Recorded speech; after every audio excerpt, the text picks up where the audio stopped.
Hello, everybody. Welcome to another episode of On Being a Therapist. I am Ruby Samina, psychotherapist and a supervisor at Positive Perspective. I have Shravni today with me, who will be in line with us today for the podcast. Um, the idea of the podcast today is to of course, get familiar with who Shravani is as a therapist at Positive Perspective, her ideas of therapy, and what motivates her to be here today with us in the field of mental health. So, welcome, Shravani. Thank you. Hi. Hi, hello. Thank you, firstly, for agreeing to engage with me in this conversation today. Yeah, I'm really glad to be here. Awesome. For all our viewers who are watching this for the first time, On Being a Therapist is a podcast that helps us get familiar with therapists at Foster Perspective and the hopes and ideas that we sit here with in order to help the community and also help us to sort of get familiar, help yourselves to sort of get familiar with who we are as therapists as well, in a way that we make mental health accessible outside. In the world, right? So that's the hope largely from our work, and from this podcast today. I hope all of you enjoyed this podcast with us today. So Shravani, so today's conversation is definitely in line with a couple of questions that I will be asking, and of course you will answer to that. Before we start in, would you give a little brief about yourself? Yeah, sure. Hi everyone. I'm Shravni. I'm from Hyderabad and I've been working with PAUSE as I'm doing my fellowship here and I also work as a therapist.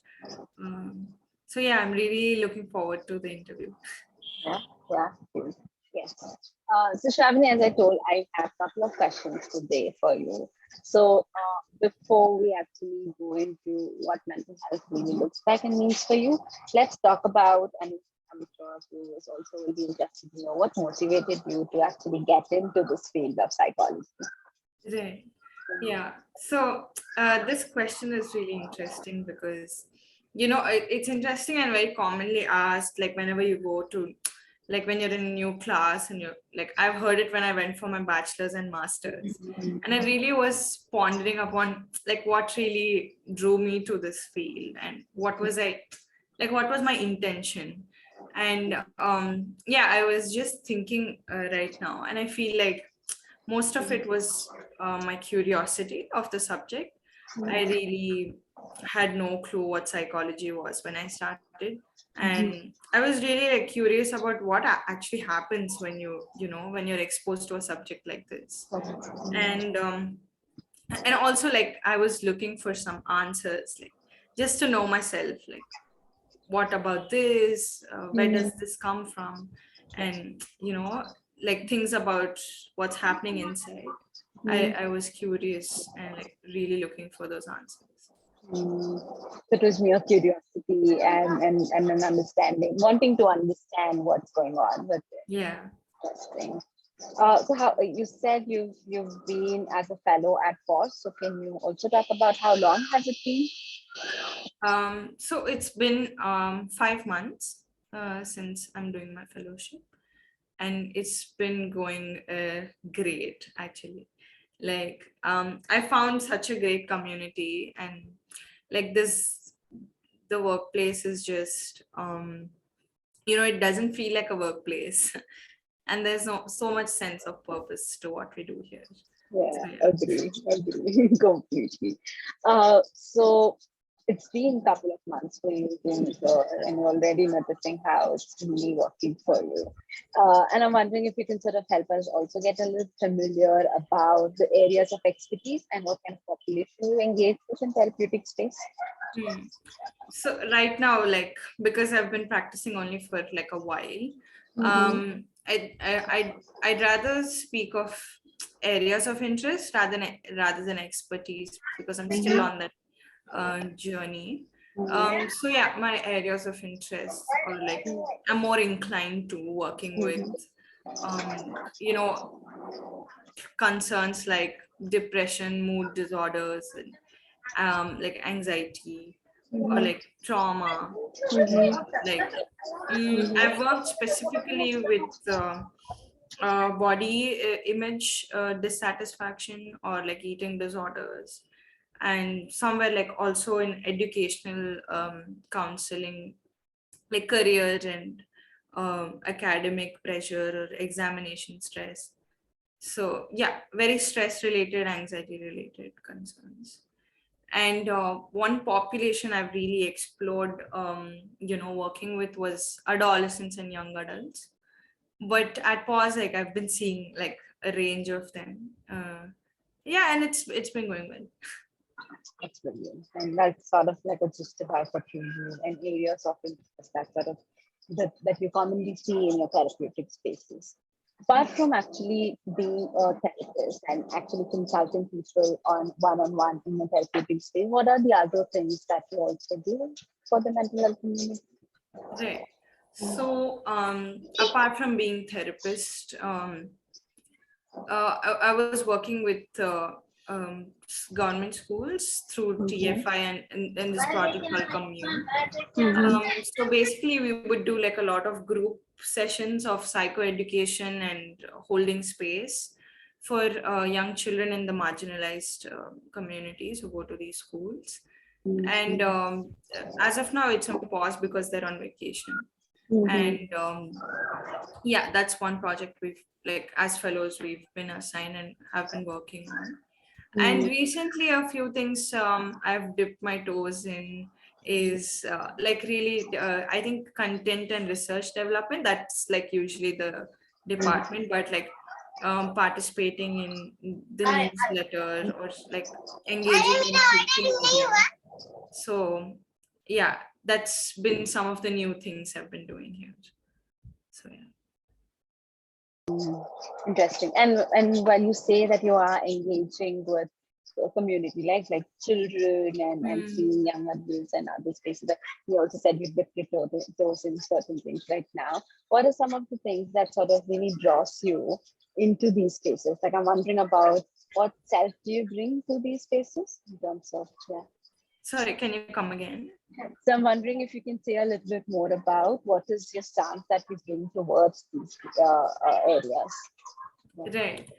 Mm, So I think like personally I want to challenge myself into mm, like knowing more. I know like when it comes to being informed about social justice, I know like from what I've read, what I've heard in like conversations with people, but I've actually never had that like an mm, experiential thing with working with marginalized communities or doing something mhm, social justice related. mhm. And like to actually like combine mental health in that, it's the greatest combination. Yeah, of um course. and like to really Mm, like work with children, it like to it like one of the major takeaways from whatever work I've done is how mm, you find so many agencies and mhm. like children have all of it.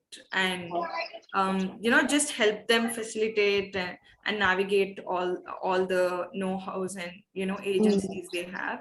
That was mm. very liberating for me as well. Like Wow. like Mm, just with whatever little I could do, I can actually do so much for them. mm, And yeah, I think my stance was just like mm, I think just to hold space and like be kind. mm. So Yeah, that's interesting. And it seems like that's one of the key areas of that's something that's really important for you as a therapist. And it seems like because you yeah, said this a lot, and it seems like being able to hold that space, being able to be curious is something that you really work yeah, on. Yeah, yeah, interesting. absolutely. Mhm. Is there more to what you want to say? Yeah, I think like as a therapist, like that's the first thing I would um, really look for. I Mm, mean, it really builds the relationship with your client. And mhm, like this is a collaboration that's going to be built on safety and trust, right? yeah, So and this is like one path I choose to do to build on that alliance with them. And apart from this, there's like it's like usually based on the concern, but for me like important things are, the fact that am I getting them right? Like Mm-hmm. I can, like empathy is one thing, but to actually, you know there might not be things that, our lived experiences might not really match, and Mm-hmm. that's usually the case. So I really want to understand the client, and that's where again I get curious, and my intention is to know what's happening for you from what you're telling me. I don't want to assume or go with what's usually the case, because every individual is, built and wired differently. So that, I think that's one of my focus as Yeah, that's interesting. And with this dance and with this hope that you have for yourself in this space, I'm wondering if there is anything that you might change or contribute towards well. in this particular field. What's it goes to? I think, like, I don't know if it'll be a change, but yeah, to really contribute that in, like, that intention of this, holistic well-being of the client. um, Mm-hmm. I think it comes from being, compassionate and kind, and Mm-hmm. that's a really difficult job, like, to hold your judgments and all of your lived experiences, at the back seat, and really look at the client from what they're showing you. And like, I think I would, like, it would be nice, if we practice more of that, like intentional work towards well-being. So yeah, I hope that with my practice, like, I know, like, if I do that with clients, it's sort of it'll get rubbed onto them and slowly spread to other people. And like, usually when we say therapy or mental health, we look at it as a transactional, like, as a dual thing, like therapist and client, but it actually impacts many people in the client's life and therapist's life. So just holding that intention, it spreads like light. um, Definitely. so I'm hoping That's that would be one of the contributions. Yeah. And that's beautifully said. It seems like it's not just the person that you're consulting with, Mm, but you're also consulting parts of these yeah, person, like absolutely. who is this person in social spaces, outside spaces, but because that's how Yeah, a person is relational in nature as well, yeah. right? They're connected, they need to connect to other spaces, and that's very beautifully said. Um, and it seems like that's one thing that you're already trying to really like you said something at the beginning about hope for yourself and this community is also to keep Mm, anchoring and building, doubling that intention that you said. That's interesting. Thank you for sharing that. That's so powerful. yeah. And I'm wondering, in order to sort of look at the word therapist, what Mm, does it mean for you to be a therapist? If you have to sort of talk a little more about that. mm. So, to be honest, like, when I was in my bachelor's, and like, I was planning for my master's, and I thought I'll be a therapist. There was some sort of I'll be a therapist kind of, I don't know, Josh. But right now, like, when I'm actually practicing as a therapist, I'm like, I don't feel that, there's no. I used to look at it with some power, some, holding some authority. When I was in my bachelor's, and I really, like, that got deconstructed, and like the whole view took an 180. And now I feel like I'm just, like a vessel that will just hold on to what you're pouring, and, you know, and just like a facilitator. That's it. Like a medium or a catalyst, and nothing more. Yeah, just that. Does that make sense? Yeah, and what you said seems to be interesting, like the acronym that we say, like vessel, and I'm uh, just holding it, you're holding it. And it sort of talks about how you want to be able to hold space for mm, your clients. It sort of talks yeah. about it seems like you're there to just hold space for whatever they're bringing in. Mm, That's interesting. Yeah. Before we come to an end of our conversation, Shravni, I'm curious to know if you can, for all the viewers who are watching this, who are therapists and clients, maybe who are in a, let's start with the client first. So, for all the clients that are watching this and who are interested wanted to come into therapeutic conversations and avail that space for themselves. And is there any message that you want to give them? For clients, Mm, I think one message I give is therapy is challenging, mm, but it really helps you find so many things about, like, just so many things about is like that mm, depends on like where your mind goes, but like it just helps with like so much reflection. And mm, like as I say that, I'm getting an image of these coral reefs at the ocean bed. I'm mm.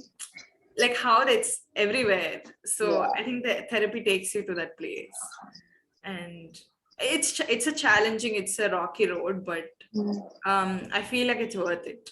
Mm-hmm.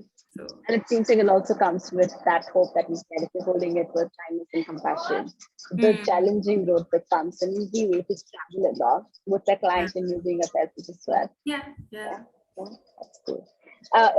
And the other question that I had in the beginning was, if our beginner therapists are watching this, as you said, you're already a beginner and moving towards an advanced level, if I may say that, right? For a couple of months, you said, right? Right. So whoever is watching this who are hoping to become a therapist or are in the journey of becoming a Hmm. therapist, do you have any message for them?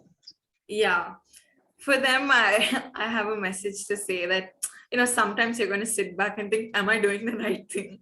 Mm-hmm. And I feel like like you should just reflect back and see, like, like one of the questions you asked, like, what's the intention behind what I'm doing?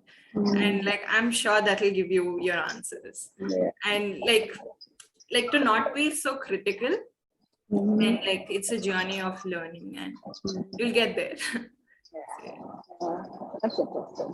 Of course, it's a journey and it's a collaborative journey, right? Yeah. Where you as a therapist are reflecting, influencing, and also influenced by the client, and that's a dual relation that happens. Um, with that, we'll come to an end of our conversation. But before we stop, are there any words, phrases, or anything that's standing out for you from this conversation that we had today? um I think for me, I didn't realize that holding space and, that care and compassion for clients was such a strong thing. And Mm, I've only realized that like after we had this conversation. So I'm like sitting with it. yeah, yeah, that's so interesting. Profound what you found. Thank you so much, Shravni, for engaging Thank in this you, Ruby. conversation. Thank you all the viewers who are watching this. I hope this was helpful in understanding what therapist is and helping you to figure out what therapist that you want to enter into. For such more videos, stay tuned to our conversations that we'll have on our platform. So thank you all for viewing this, and thank you, Shravani, again. Uh, Take care. Thank you, everybody. Bye.